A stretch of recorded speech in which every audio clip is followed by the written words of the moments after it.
never slow up, no I don't take shit. I got no love for the fakeness. If you wanna play tough and wanna hate this, I'll always show up. I don't ever slow up, no I don't take shit. I got no love for the fakeness. If you wanna play tough and wanna hate this, I'll always show up and make a statement. I don't ever slow up, no I don't take shit. I got no love for the fakeness. If you wanna play tough and wanna hate this, I'll always show up and make a statement. Everything.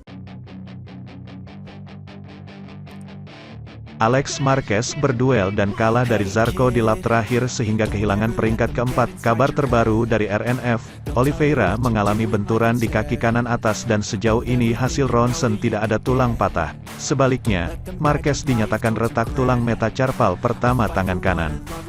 Francesco Bagnaia akhirnya meraih kemenangan perdana di MotoGP Portugal, Minggu, tanggal 26 Maret tahun 2023. Marc Marquez menimbulkan bencana bagi Miguel Oliveira. Pembalap Ducati 4 kali turun di Portimao sejak promosi ke MotoGP. Namun, ia hanya meraih peringkat kedua sekali pada 2021. Dua penampilan lain berakhir di P8 dan gagal finish. Ini balapan panjang, saya gembira dan tahun ini dimulai seperti saya dan tim inginkan. Terima kasih kepada tim atas kerja kerasnya selama musim dingin, ucapnya. Balapan akhir pekan ini diwarnai drama. Nyaris terjadi insiden di tikungan 1 karena agresivitas Marc Marquez. Pembalap Honda itu melorot ke peringkat keempat dengan jagoan lokal, Miguel Oliveira, melesat ke depan, diikuti Jorge Martin dan Francesco Bagnaia. Pembalap Portugal membangun keunggulan hingga 0,3 detik sementara 3 rider di belakangnya berebut posisi kedua. Fabio Quartararo kesulitan beranjak lebih baik dari peringkat ke-15. Memasuki lap kedua, Pecco mengusir Oliveira dari posisi puncak. Marquez berusaha menyalip Jorge Martin dan menubruk Oliveira yang ada di urutan kedua pada tikungan 3. Pembalap RNF Racing mendapatkan penanganan medis di tepi lintasan sebelum dibawa ke pusat medis untuk pemeriksaan. Insiden ini akan ditinjau oleh Stewart di akhir balapan. Pada lap keempat, Maverick Vinales maju ke P2 usai mencatatkan waktu lap tercepat. Jack Miller bertengger di peringkat ketiga, Marco Bezzecchi dan Alex Marquez melengkapi 5 besar. Di sisi lain, Marquez tampak kesal sekaligus sedih ketika kembali ke motorhome Honda. Bezzecchi mengambil tempat ketiga ketika memasuki lap kelima.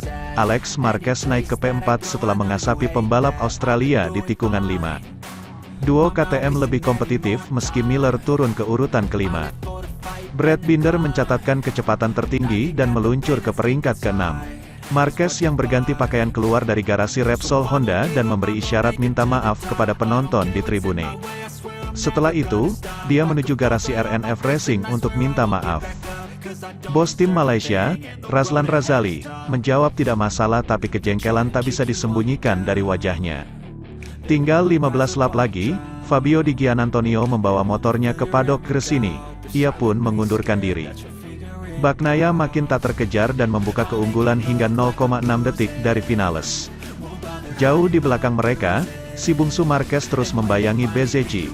Quartararo akhirnya menembus 10 besar dan terlibat duel dengan Luca Marini untuk P9. 7 lap sisa, Alex Marquez diapit pasangan KTM dan ketinggalan dari Miller. Namun, ia memanfaatkan kekuatan Desmosedici di trek lurus untuk mengambil lagi peringkat keempat. Asa Jorge Martin naik podium pupus setelah crash di lap ke-21. Alex Espargaro memacu motornya mendekati Miller. Luca Marini terjatuh di tikungan 10 dalam upaya mengejar Quartararo. Espargaro dan Johan Zarco berebut posisi ke-7. Mereka bergantian mengisi slot tersebut dan nyaris kontak. Hingga sisa 3 lap, formasi podium sudah bisa dilihat. Pecco unggul 0,9 detik dari Vinales dan rider Aprilia, memimpin 1,392 detik dari Bezzecchi, jarak ketiganya dengan pembalap di belakangnya lebih dari 5 detik. Akhir pekan yang mengesalkan bagi RNF Racing. Pasalnya, Raul Fernandez crash di tikungan 5 ketika balapan tinggal 2 lap. Quartararo mendahului Espargaro dan naik ke P8.